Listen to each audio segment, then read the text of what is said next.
Peace. Peace is wonderful. Uh, we cannot develop, we cannot move forward without peace. You know what? Every year in our foundation, the Ibrahim Foundation, we produce the index of good governance. And we measure the performance of all the governments. We measure about 86 parameters: economics, human development, health, education, human rights, election, participation, all security. And one thing we noticed consistently through the years, if you look at the bottom of our table, because we rank African countries, there is no coincidence that the bottom 4 or 5 countries of our table are always countries which have armed internal conflicts. And at first we're puzzled because it's so consistent.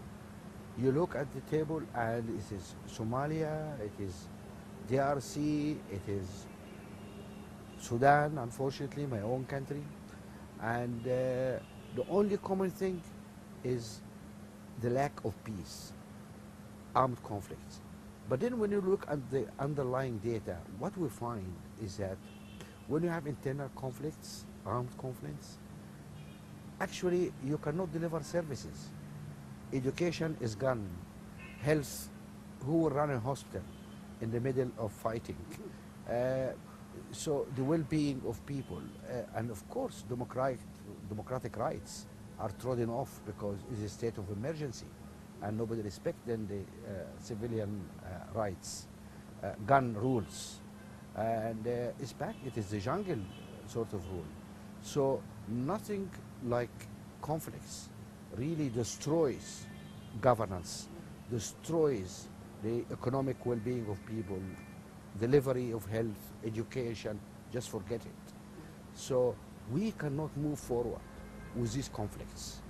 Africa has been, unfortunately, suffering for too many conflicts. The number of conflicts are coming down, but I don't think we should bat ourselves in the back or believe we have turned the corner. We are still there, and we have some serious conflicts, and we have some failed states in our midst, and we really need to deal with it. We cannot just turn our back and pretend that Somalia is not there. It is there, and it will always come back and bite us. Okay, international community. Now, look at the number of warships around Somalia and around the Gulf of Aden, etc. Okay, it became a major problem because of piracy and other things. But at the heart, it is not the piracy problem. It is the failed state of Somalia. It's the internal conflict. It's the lack of peace in Somalia. And we cannot ignore that because conflicts also spill over borders. You have conflict in one region, it's going to spill over and can harm other population. We all have a stake in that. We all have a stake in that. We really need to talk, not to shoot at each other. I think at a personal level, I mean, I cannot imagine myself carrying a gun or carrying a weapon and taking the life of another human being. I just found that unbelievable. And you look around, not only in Africa, unfortunately, it's the poor people who are killing the poor people. And we are destroying whatever little infrastructure we have. We have little villages, basic, we're burning this down. We have small schools, small makeshift hospital, we destroy that. Why? When we are the least able to really sustain ourselves yet, and go out of our way to really destroy whatever basic things we have. We have to think of our children. What sort of society we want them to grow in?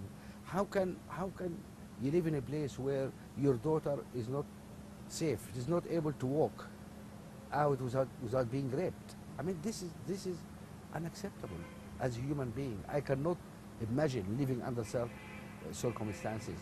And we must do all what we can to really ensure peace and security for our people in our time.